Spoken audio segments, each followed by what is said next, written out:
नमस्कार। आकाशवाणी देहरादून से प्रस्तुत हैं प्रादेशिक समाचार।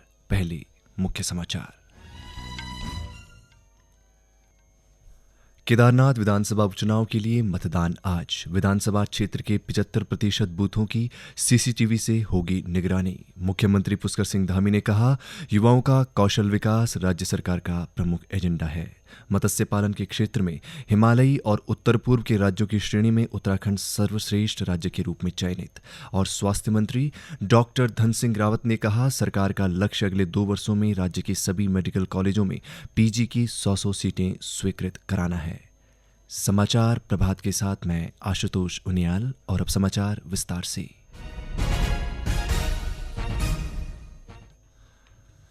केदारनाथ विधानसभा उपचुनाव के लिए अब से कुछ देर बाद मतदान शुरू होगा। 90,000 से अधिक मतदाता इस उपचुनाव में हिस्सा ले रहे 6 प्रत्याशियों का भाग्य तय करेंगे। विधानसभा क्षेत्र के 173 मतदान केंद्रों में वोटिंग की सभी तैयारियां पूरी कर ली गई है। मतदान को पारदर्शी बनाने के लिए 130 केंद्रों में सीसीटीवी के जरिए वेबकास्टिंग की जा रही है। अब तक के चुनाव में विधानसभा के मतदान केंद्रों के सापेक्ष 50% केंद्रों पर ही सीसीटीवी लगाए जाते थे, लेकिन यह पहली बार है जब किसी विधानसभा की 75% बूथों पर सीसीटीवी लगाए गए हैं। निर्वाचन प्रक्रिया में इस्तेमाल हो रही 205 गाड़ियों में जीपीएस भी लगाए गए हैं ताकि इनकी गतिविधियों पर पूरी नजर रखी जा सके। गौरतलब है कि केदारनाथ में अब तक हुए 5 विधानसभा चुनावों में से 3 बार भाजपा और 2 बार कांग्रेस ने जीत दर्ज की है। इस साल जुलाई में भाजपा विधायक शैला रानी रावत के निधन के बाद केदारनाथ सीट खाली हो गई थी। मुख्यमंत्री पुष्कर सिंह धामी ने कहा है कि कौशल विकास राज्य सरकार का प्रमुख एजेंडा है। प्रदेश में युवा शक्ति को प्राथमिकता देते हुए पूरी प्रतिबद्धता के साथ इस संबंध में लगातार काम किया जा रहा है। वे दून विश्वविद्यालय में कौशल विकास एवं रोजगार कॉन्क्लेव को संबोधित कर रहे थे। हमारी सरकार केंद्र सरकार के सहयोग से राज्य में युवा शक्ति को पूरी तरह से प्राथमिकता देते हुए पूर्ण प्रतिबद्धता के साथ हम इस दिशा में निरंतरता से कार्य कर रहे हैं। हमारा उद्देश्य केवल रोजगार सृजन करना ही नहीं है, बल्कि हम एक ऐसा माहौल चाहते हैं जिसमें हमारे राज्य का प्रत्येक युवा अपनी योग्यता और कौशल के अनुसार आत्मनिर्भर बन सके। मुख्यमंत्री ने कहा कि यह सम्मेलन युवाओं के कौशल विकास के क्षेत्र में नई संभावनाओं के द्वार खोलेगा और इससे युवाओं को उनकी क्षमता के अनुरूप सशक्त बनाने में मदद मिलेगी। राष्ट्रीय राजधानी दिल्ली में graded response action plan grab 4 policy लागू होने पर उत्तराखंड परिवहन निगम ने नई दिल्ली की आवाजाही के लिए BS6 बसों की संख्या बढ़ा दी है। निगम के पास वर्तमान में 180 BS6 CNG बसें उपलब्ध हैं, जिन्हें दिल्ली मार्ग पर संचालित किया जा रहा है। 12 वॉल्वो बसें जो BS6 मॉडल की हैं, उनके फेरे बढ़ाकर और रीशेड्यूलिंग करते हुए दिल्ली मार्ग पर संचालित किया जा रहा है, जिससे यात्रियों को किसी प्रकार की कठिनाई ना हो। निगम की ओर से 130 BS6 नई बसें खरीदी गई हैं, जिनमें 77 बसों को दिल्ली मार्ग पर संचालित किया जा रहा है और 53 बसें जल्द ही चलाई जाएंगी। साथ ही दिल्ली मार्ग पर चलने वाली बसों के फेरे बढ़ा दिए गए हैं। गौरतलब है कि नई दिल्ली में वायु प्रदूषण की अति गंभीर श्रेणी में पहुंचने और ग्रैप 4 पॉलिसी लागू होने के बाद राष्ट्रीय राजधानी में BS3 और BS4 बसों के संचालन के प्रवेश पर रोक लगाई गई है। उत्तरकाशी जिले में प्राथमिक विद्यालयों के 12 क्लस्टरों का चिन्हीकरण करते हुए इन स्कूलों में 2 करोड़ 40 लाख रुपए की धनराशि से बसों की व्यवस्था की जाएगी। ये बसें खेलकूद गतिविधियों और विभिन्न प्रतियोगिताओं में छात्रों के परिवहन की व्यवस्था के लिए भी उपयोग किए जा सकेंगे। जिलाधिकारी डॉक्टर मेहरबान सिंह बिष्ट की अध्यक्षता में संपन्न जिला खनीज फाउंडेशन न्यास की बैठक में यह निर्णय लिया गया। इसके साथ ही न्यास से उप जिला चिकित्सालय पुरोला में ICU के लिए आवश्यक उपकरणों की व्यवस्था के लिए भी 40 लाख की धनराशि उपलब्ध कराने का निर्णय लिया गया है। जिलाधिकारी ने कहा कि जिले में शिक्षा व्यवस्था और स्वास्थ्य सुविधाओं को बेहतर बनाना प्रशासन की प्राथमिकता और प्रतिबद्धता है।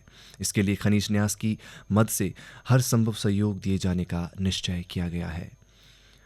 केंद्रीय सड़क परिवहन एवं राजमार्ग राज्य मंत्री अजय टम्टा ने अल्मोड़ा जिले में कल शाम क्वारब डेंजर पॉइंट के समाधान के लिए वैकल्पिक मार्ग का निरीक्षण किया। क्वारब के समीप लगातार हो रहे भूस्खलन के कारण अल्मोड़ा, बागेश्वर और पिथौरागढ़ के लिए आवाजाही करने वाले यात्रियों को परेशानियों का सामना करना पड़ रहा है। निरीक्षण करते हुए क्वारब के डेंजर पॉइंट के उपचार के दौरान वैकल्पिक मार्ग बनाए जाने की तलाश की गई। मौके पर सभी संबंधित अधिकारी रहे, जिससे वैकल्पिक मार्ग के लिए सभी पहलुओं को ध्यान में रखा जा सके। केंद्रीय राज्य मंत्री ने कहा कि क्वारब की डेंजर पॉइंट के ट्रीटमेंट के लिए 18 करोड़ रुपए के कार्यों का टेंडर होने के साथ वैकल्पिक मार्ग की स्वीकृति सरकार से मिल गई है। ये समाचार आकाशवाणी के देहरादून केंद्र से प्रसारित किए जा रहे हैं। मत्स्य पालन के क्षेत्र में हिमालयी और उत्तर पूर्व के राज्यों की श्रेणी में उत्तराखंड सर्वश्रेष्ठ राज्य के रूप में चयनित किया गया है। मत्स्य पालन को बढ़ावा देने के लिए उत्तराखंड को राष्ट्रीय मत्स्य विकास बोर्ड हैदराबाद की ओर से पुरस्कृत किया जाएगा। यह पुरस्कार कल नई दिल्ली में विश्व मत्स्य दिवस पर आयोजित होने वाले कार्यक्रम में केंद्र सरकार की ओर से दिया जाएगा। मुख्यमंत्री पुष्कर सिंह धामी ने पुरस्कार के लिए विभाग और मत्स्य पालकों को बधाई देते हुए कहा कि सरकार पशुपालकों के कल्याण के लिए हर तरह से सहायता प्रदान कर रही है। मैदान के साथ ही पहाड़ में मत्स्य पालन को बढ़ावा दिया जा रहा है। स्वास्थ्य मंत्री डॉक्टर धन सिंह रावत ने कहा है कि सरकार का लक्ष्य अगले 2 वर्षों में राज्य के सभी मेडिकल कॉलेजों में पीजी की 100 सीटें स्वीकृत कराना है। इसके लिए राष्ट्रीय चिकित्सा आयोग को समय समय पर प्रस्ताव भेजे जा रहे हैं। वे दून मेडिकल कॉलेज में आयोजित चरक शपथ ग्रहण समारोह को संबोधित कर रहे थे। इस अवसर पर उन्होंने कहा कि चिकित्सा पेशे का मूल उद्देश्य जनसेवा होना चाहिए। स्वास्थ्य सेवाओं के लिए विकास पर जोर देते हुए डॉक्टर रावत ने कहा कि सरकार सभी मेडिकल कॉलेजों में ढांचागत व्यवस्था के साथ ही आधुनिक चिकित्सीय उपकरणों की व्यवस्था कर रही है। इसके अलावा कॉलेजों में पर्याप्त फैकल्टी, पैरामेडिकल स्टाफ और तकनीकी स्टाफ की भी तैनाती की जा रही है, जिससे एमबीबीएस छात्रों को हर प्रकार की सुविधाएं मिल सके। रुड़की के बीईजी एंड सेंटर में पुरुषों और महिलाओं के लिए अग्निवीर भर्ती रैली का आयोजन किया जा रहा है। 11 से 21 दिसंबर तक यह भर्ती रैली आयोजित की जाएगी। अभ्यर्थी JIA वेबसाइट से एडमिट कार्ड डाउनलोड कर सकते हैं। अभ्यर्थियों की सहायता के लिए एक हेल्पलाइन नंबर 7456874057 स्थापित किया गया है। पुरुष उम्मीदवारों के लिए रैली 11 से 16 दिसंबर, जबकि महिला उम्मीदवारों के लिए रैली 19 दिसंबर को आयोजित की जाएगी। अभ्यर्थियों को प्रवेश पत्र, आधार कार्ड और 3 फोटोकॉपी तथा मूल दस्तावेजों के साथ सुबह 3 बजे तक रैली स्थल पर रिपोर्ट करना होगा। किसी भी उम्मीदवार को एडमिट कार्ड, आधार कार्ड और सभी मूल दस्तावेजों के बिना सेना भर्ती रैली में भाग लेने की अनुमति नहीं दी जाएगी। Uttarakhand anti narcotics task force की कुमाऊं यूनिट ने रुद्रपुर के किच्छा थाना क्षेत्र से 1600 नशीले इंजेक्शन के साथ एक अंतर्राज्यीय नशा तस्कर को गिरफ्तार किया है। बरामद नशीले इंजेक्शनों की कीमत 10 लाख रुपए से अधिक आंकी गई है। गिरफ्तार व्यक्ति उत्तर प्रदेश के बरेली जिले का रहने वाला है और बरेली से ही ये नशीला इंजेक्शन लाया था। और अब समाचार पत्र की सुर्खियों के साथ रमन रावत। धन्यवाद आशुतोष। प्रदेश के स्वास्थ्य मंत्री डॉक्टर धन सिंह रावत के हवाले से हिंदुस्तान समाचार पत्र लिखता है, उत्तराखंड में जल्द 596 डॉक्टरों की भर्ती। नई दिल्ली में BS3 और BS4 की बसों के प्रवेश पर रोक लगाने के बाद उत्तराखंड परिवहन निगम नई बसें खरीदेगा। इस खबर को दैनिक जागरण ने अपने पहले पृष्ठ पर स्थान देते हुए लिखा है, 175 नई बसें खरीदेगा परिवहन निगम, सरकार ने ली सुध। दिल्ली जाने वाले यात्रियों की समस्या के समाधान को उठाए कदम। केदारनाथ उपचुनाव पर आज मतदान की खबर को सभी समाचार पत्रों ने प्रमुखता दी है। अमर उजाला का शीर्षक है, केदारनाथ में मतदान आज, 173 बूथों पर 90,875 मतदाता चुनेंगे विधायक। CCTV से मतदान केंद्रों की वेबकास्टिंग पर राष्ट्रीय सहारा की खबर है, केदारनाथ उपचुनाव में 130 बूथों पर तीसरी आंख की नजर।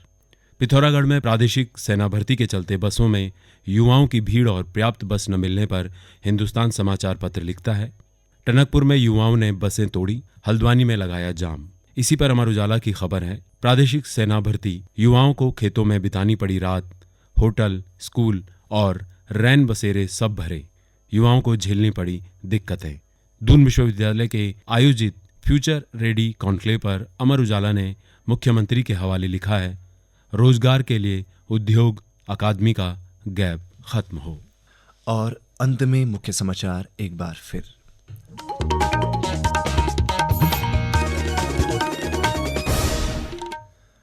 केदारनाथ विधानसभा उपचुनाव के लिए मतदान आज। विधानसभा क्षेत्र के 75% बूथों की CCTV से होगी निगरानी। मुख्यमंत्री पुष्कर सिंह धामी ने कहा, युवाओं का कौशल विकास राज्य सरकार का प्रमुख एजेंडा है। मत्स्य पालन के क्षेत्र में हिमालयी और उत्तर पूर्व के राज्यों की श्रेणी में उत्तराखंड सर्वश्रेष्ठ राज्य के रूप में चयनित। और स्वास्थ्य मंत्री डॉक्टर धन सिंह रावत ने कहा, सरकार का लक्ष्य अगले 2 वर्षों में राज्य के सभी मेडिकल कॉलेजों में PG की 100 सीटें स्वीकृत कराना है। इसके साथ ही प्रादेशिक समाचारों का ये बुलेटिन समाप्त हुआ। नमस्कार।